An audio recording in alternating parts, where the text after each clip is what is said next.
Hola, ¿cómo les va?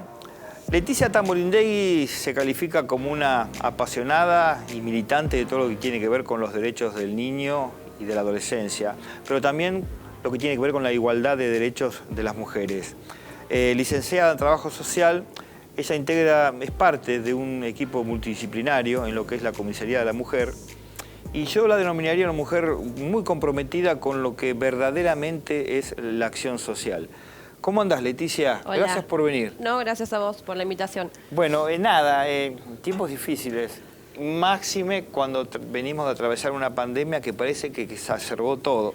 Sí. Y fundamentalmente cuestiones en las cuales vos trabajaste Sí. tanto, ¿no? Yo creo que la problemática con la que uno trabaja, al menos lo que tiene que ver justamente como vos dijiste, con lo que es situaciones de vulnerabilidad, niños, niñas, adolescentes y por supuesto todo lo que tiene que ver con la violencia de género, violencia familiar, siempre es una cuestión compleja, donde el abordaje ya de por sí es complejo, pero esta pandemia ha hecho estragos, ha complejizado aún más la realidad y el abordaje, y bueno, como te comentaba recién, estamos viendo estas consecuencias negativas, ¿sí?, de todo este tiempo de aislamiento, de todas estas consecuencias, digamos, a nivel económicas, sociales, psicológicas, que se generaron. Y me llamó la atención que decías, fuera del micrófono, que se están viendo ahora realmente las verdaderas consecuencias de la pandemia, no durante más que nada.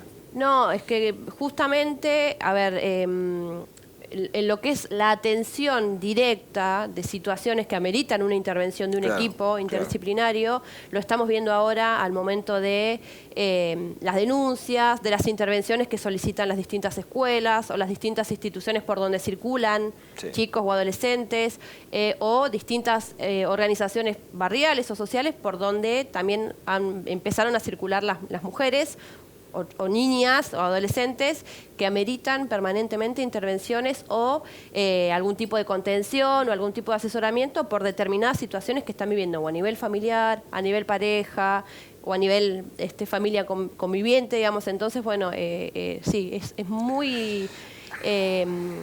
estamos trabajando, todos los equipos, digamos, de las distintas instituciones estamos trabajando, la verdad que... Articulando acciones, ¿no? Porque estamos hablando de una complejidad muy exacerbada y que tiene que ver con vulnerabilidades de todo tipo. Y ahí empezamos con los chiquitos, con un adolescente y con el tema de la mujer, ¿no? Y a veces todo enlazado, o sea... Es que yo creo que este tipo de temáticas es imposible trabajar de forma desarticulada, digamos. Sí o sí uno, al necesitar recursos, y es mucho recurso...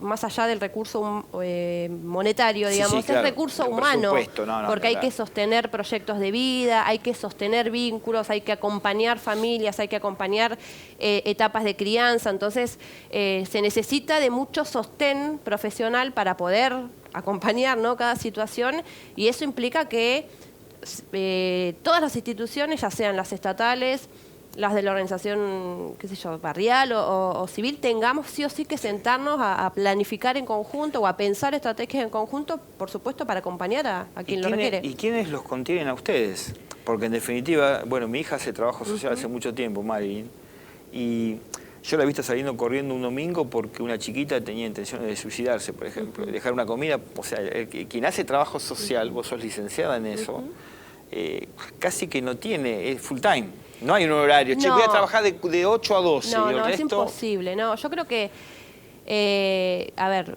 las profesiones, cuando uno las elige porque hay una vocación atrás de esto, y me parece que justamente el trabajo social, yo lo hablo con mis alumnos y mis alumnas también, que soy profe en la carrera de trabajo social, tiene que ser una vocación social tan determinante que a vos no te importe levantarte de un almuerzo y si tenés una urgencia, salir y atender esa urgencia. Porque yo siempre lo que digo es, nosotros trabajamos con personas, nosotros trabajamos la mayoría de las veces con situaciones de vulnerabilidad, y siempre uno, los consejos que yo les doy, digamos, y lo que a mí me parece que en nuestra profesión no puede faltar es la empatía y el compromiso, ¿no? El compromiso y la escucha activa, digamos. Y trabajar siempre desde una perspectiva de derechos humanos. Si un trabajador social o una trabajadora social entiende eso, sabe que su trabajo va a ser full time, no de lunes a viernes, sino de lunes a lunes, sábado, feriado, digamos, es así.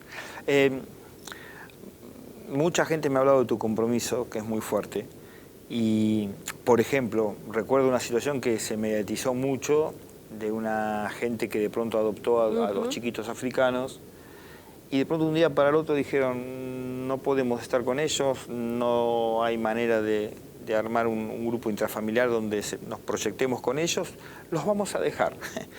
Y a mí me pareció una actitud de tanta irresponsabilidad y de menosprecio hacia la humanidad, hacia el otro, que bueno, pero aparecieron actores para contener a esos chiquitos. Porque esos chiquitos tuvieron ¿cuántos fracasos? Ese era uno más a los anteriores. Sí, y digamos, lo que uno piensa en relación a este caso, este fue un caso mediático que salió en todos lados. Pero de hecho, imagino que hay de todo. Sí, de hecho, a nivel internacional también tuvo repercusión porque nos han llamado de países, por decirte, Francia, Brasil, México, España, digamos. Uno no toma dimensión porque es como que vivimos en un microclima, pero se ve que tuvo tanta repercusión que bueno, que fue como un caso muy nombrado en todo el mundo.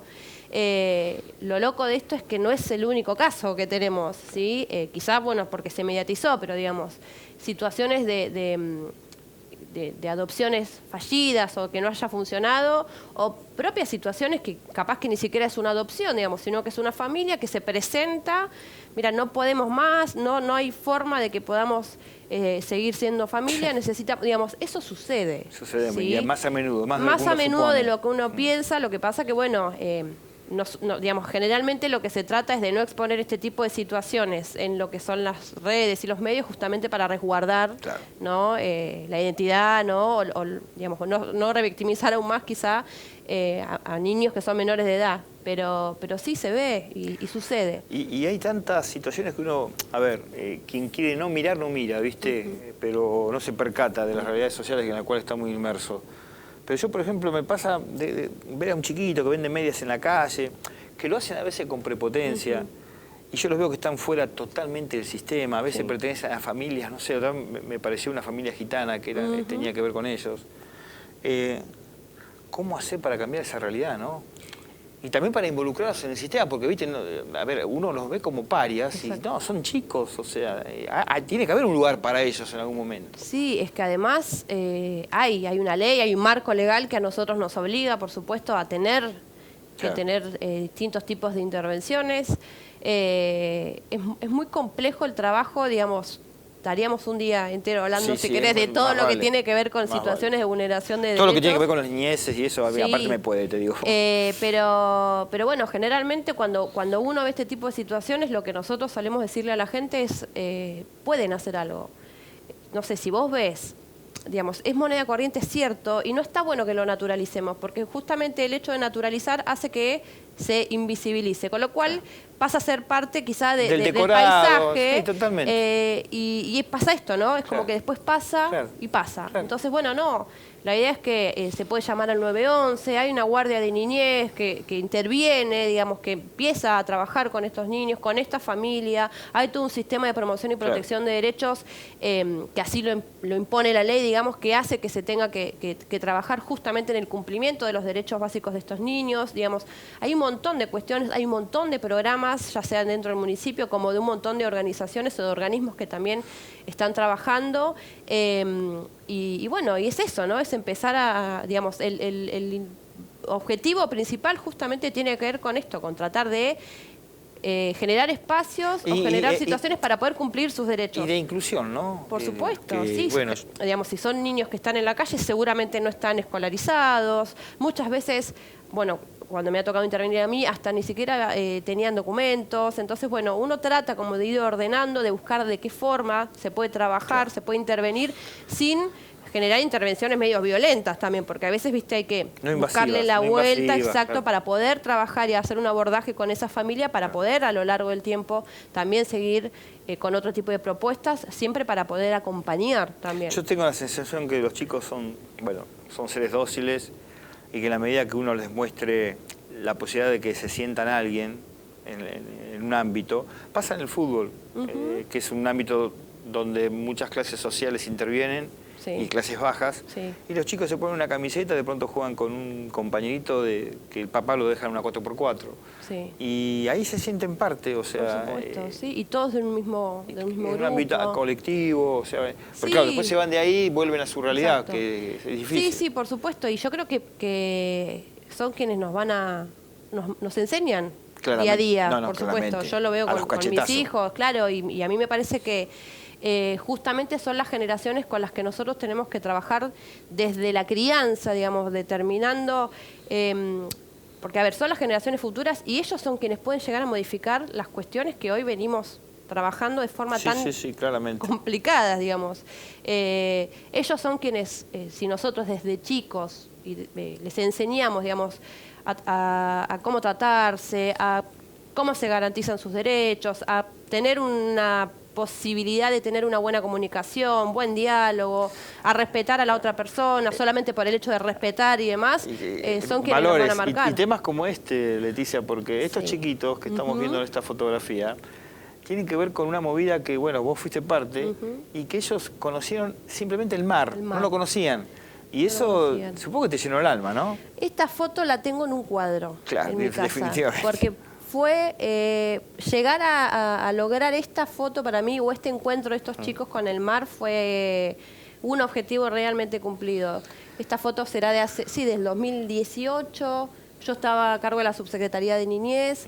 Estos niños y niñas estaban en ese momento en el hogar Peumayén, uno de los hogares convivenciales del municipio, y se organizó como salida, digamos, recreativa, la posibilidad de que vayan a conocer el mar. Ahora, me imagino lo que habrás bregado para que se desarrolle y se realice esa movida, ¿no? Sí, fue una movida... No es nada fácil. No, fue una movida que tuvo sus frutos. De hecho, yo compartí, me acuerdo, con mis compañeros y con el resto de los funcionarios esta foto, porque realmente para mí fue decir, listo, ya está.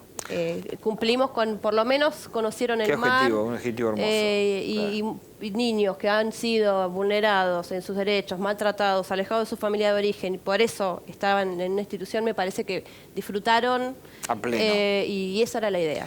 Evadirse de sus realidades a veces muy tan tristes, ¿no? Sí, la verdad. Hay alguien que, tenemos un videíto, alguien que de alguna manera quiere expresarse sobre vos, sobre tu labor, y que de alguna manera marca un poco el perfil de cuerpo entero con relación a Leticia Tamborindegui. Vamos a verlo, a ver de quién se trata, a ver si lo tenemos. Conocí a Leticia durante la gestión donde yo estaba a cargo del Instituto Nacional de las Mujeres durante el periodo 2015-2019. Ella era secretaria y creó la Dirección Municipal de Género en Bahía Blanca. Así que realmente he visto y hemos compartido muchos encuentros, mucho trabajo, muchos proyectos en común para mejorar la vida de las mujeres, niñas y niños de todo el país y en este caso en Bahía Blanca en particular. He viajado y he compartido con ella y he sentido su compromiso con la temática, su compromiso militante, su compromiso social, su compromiso con los derechos humanos. La realidad es que, bueno, ella ahora actualmente está en la Comisaría de la Mujer, como estuvo siempre en los equipos interdisciplinarios. Y realmente conocer a Leticia fue muy inspirador, fundamentalmente por su juventud, por su empuje y por sus ideas para la gestión pública. La gestión pública no es algo sencillo, es algo que hay que tener muy en claro hacia dónde se quiere ir y cuáles son las propuestas, programas que se van a implementar en cada uno de los lugares donde estamos. Así que realmente fue un placer haberla conocido y haber compartido muchos proyectos que llevábamos de Nación para implementarlos allí en Bahía Blanca, un lugar que yo quiero muchísimo. Bahía Blanca es un lugar donde hay mucho compromiso con las temáticas de derechos humanos, especialmente en el tema mujeres. Y me gustaría dejarle una propuesta. Me gustaría saber cuál es tu diagnóstico actual de la situación y qué propuestas tendrías para Bahía Blanca y para el país también, ¿por qué no? Siempre hay que volar alto. Y el diagnóstico es fundamental para poder diseñar una mejor política pública. Así que esa sería mi pregunta. Bueno, Fabiana Túñez es una referente fuerte para vos. Sí, la verdad y que te sí. dejo picando ahí. Me dejó Ni picando, la pregunta, ni la pregunta.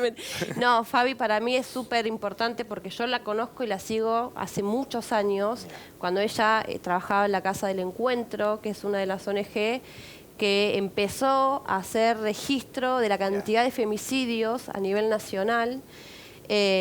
Cuando yo la conocí, yo no tenía ni siquiera la certeza de que en algún momento, la vi exponiendo, digamos, y después, al poco tiempo, me tocó ir a visitarla al Consejo Nacional de Mujeres, yo ya siendo funcionaria, lo cual para mí fue como... Fue todo un tema. Y fue un tema. En ese momento, cuando arrancaste con ella y demás, todavía era un tema en boga, no demasiado instalado, digamos. Sí, y yo la verdad que siempre lo que digo es, yo trabajé, hace 11 años que estoy en el equipo de la comisaría.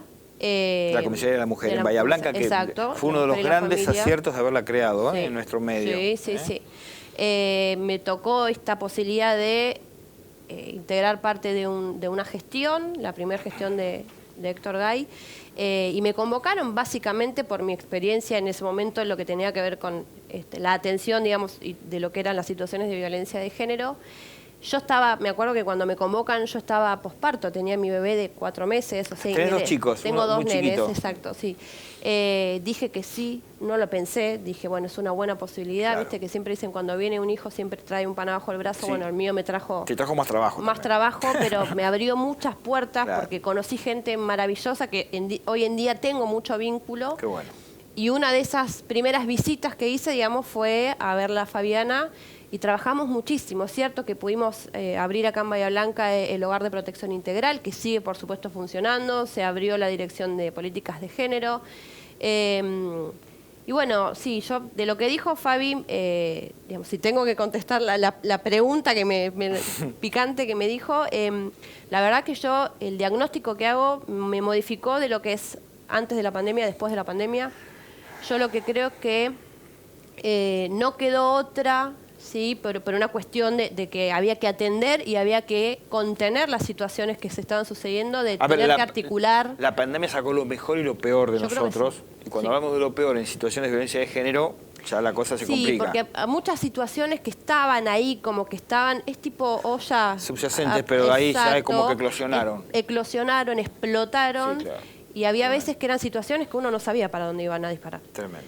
Yo lo que creo es que no quedó otra que articular sí o sí todos los efectores que estamos en lo que es la atención de la problemática. Yo lo que haría sería un nuevo diagnóstico a nivel local, digamos, me parece que lo que sí está faltando ahora es, hay muchas instituciones, muchos equipos, pero estamos como medio desarticulados, tratando de acomodarnos, esfuerzos, a ver, pero desperdigados, claro. Y a veces el esfuerzo es el doble, porque hay gente que pasa por todos los espacios, pero si lo articuláramos hay un orden, claro. De alguna forma, quizás sería hasta menos cansador, ¿no? Para los efectores, digamos, de este tipo de problemáticas. Claro. Yo lo que sí haría sería una descentralización de la atención. Me parece que hay situaciones de violencia, digamos, generalmente lo que es intramuros, digamos, de violencia familiar, que no van a salir a la luz. Y hay veces que nos pasó en plena pandemia, digamos, las mujeres no tenían la posibilidad de circular para hacer las denuncias, bajó la cantidad de denuncias, pero no bajó la cantidad de consultas. Eso no quiere decir que haya, claro. Entonces dijimos, bueno, acá el problema es el acceso. Entonces, bueno, tenemos que garantizar ese acceso y a veces garantizar el acceso significa salir para que la persona tenga más a mano, digamos, el recurso. La herramienta clave para que dé el paso. Exacto. Bueno, entonces yo creo que faltaría eso, sería una buena política. Sí. Y por otro lado, ella, y lo comparto con ella, siempre habla de que haya una boca única, digamos, para lo que es la atención de este tipo de situaciones. Digamos, como... A mí me ponía el ejemplo de, ¿viste que en el hospital cada paciente tiene una historia clínica? Bueno, en este caso sería tener, para evitar la revictimización de la persona que va circulando por todas las instituciones, porque sí hay una realidad que a veces pasa que la persona se cansa, porque es muy difícil sostener A veces es difícil hacer la denuncia, pero generalmente para nosotros lo que vemos es que lo más difícil es sostener el post-denuncia, poder sostener la medida cautelar, por todo lo que implica. El nivel de incertidumbre, de pronto de esa sensación de temor, de incontención. No, me arrepiento, mejor vuelvo todo para atrás. Sí, bueno, entonces, claro, y sabemos que hay muchas situaciones intrafamiliares que así lo meritan, a veces, ¿viste? Sí, entonces me parece que eso... La dependencia. Lo que haría sería compartir, digamos, la responsabilidad institucional con todas las personas que trabajamos en la atención de la temática,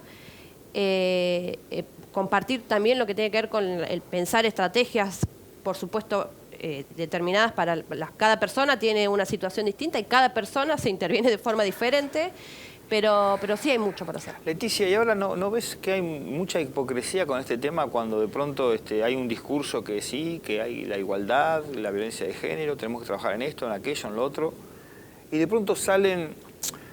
La caja de resonancia de pronto que es el fútbol a nivel profesional, sale este jugador colombiano Villa, que claramente, y no es una sola situación, sino otras con distintas víctimas, lo ponen en un lugar donde realmente no debería ni siquiera acercarse a una pelota, entrar a una cancha, y sigue jugando y hace goles y lo abrazan los compañeros, aparece como que también hay una asociación hasta del propio hincha, de que lo quiere ver en la cancha. Claro, el problema es que la gente disocia. ¿Cuál es el mensaje? Sí, es demoledor. O sea, es demoledor como cuando ves a Cuchán caminando por la calle. O sea, realmente es demoledor. Claro. Para nuestra autoestima, como sociedad, como todo. Es que justamente el problema es es como que disocian, no, bueno, pero es buen jugador, claro, pero no. Tiene que ver, ¿no? Pero el ejemplo tiene que ser, digamos, uno tiene que hacerse cargo de sus acciones en todos los ámbitos de su vida, digamos.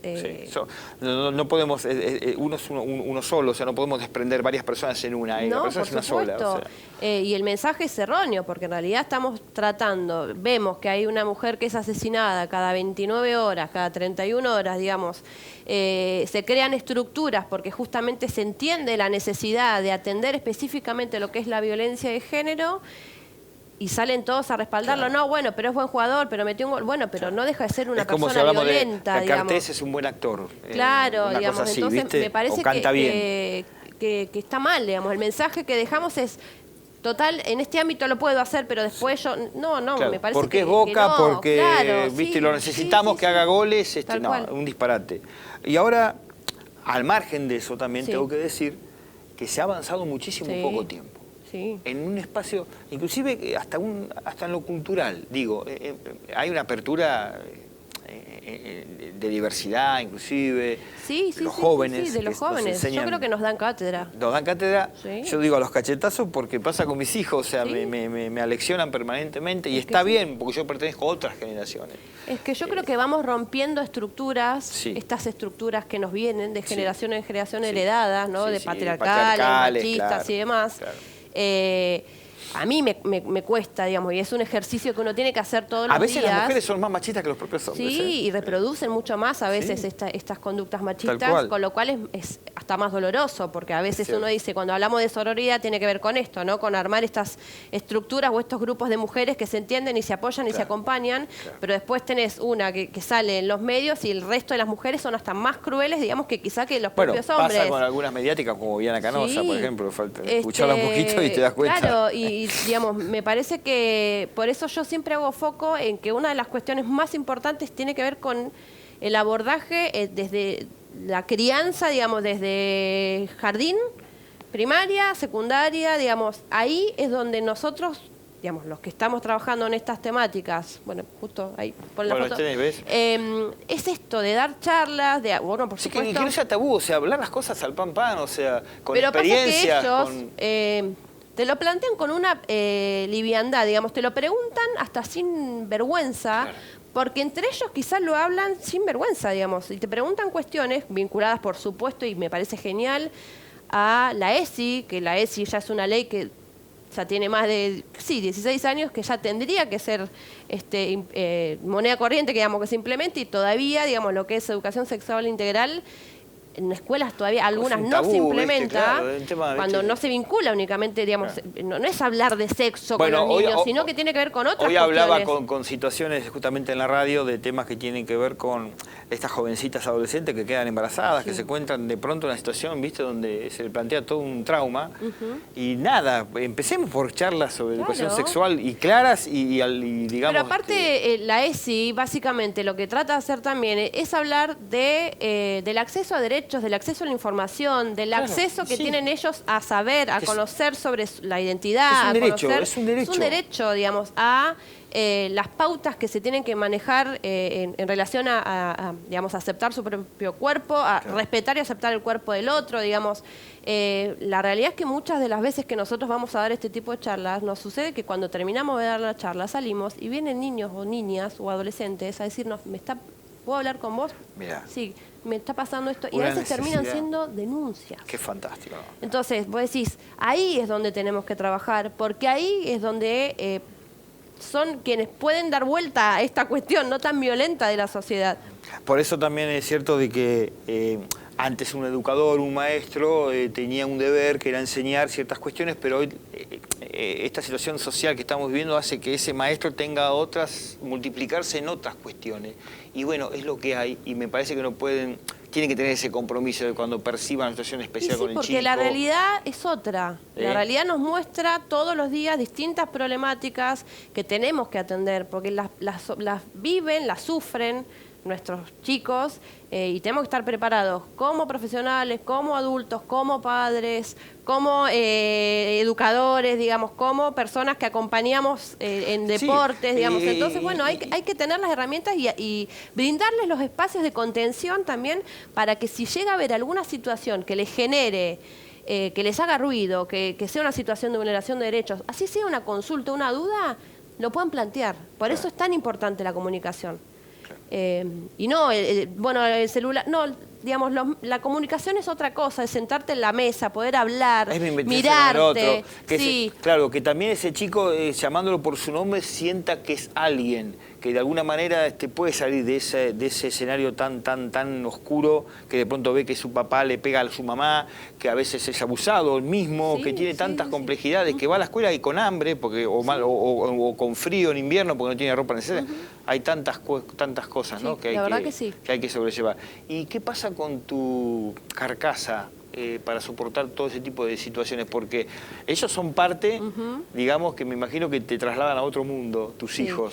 Ellos son mi faro. Yo siempre digo que ellos son mi faro, que no hay situación que a mí me toque vivir, me toque intervenir o me toque tener que afrontar desde la profesión que elegí o desde lo laboral, que yo llego a mi casa, me saco esa carcasa, ese disfraz de Leticia trabajadora social y me pongo en modo mamá. Claro.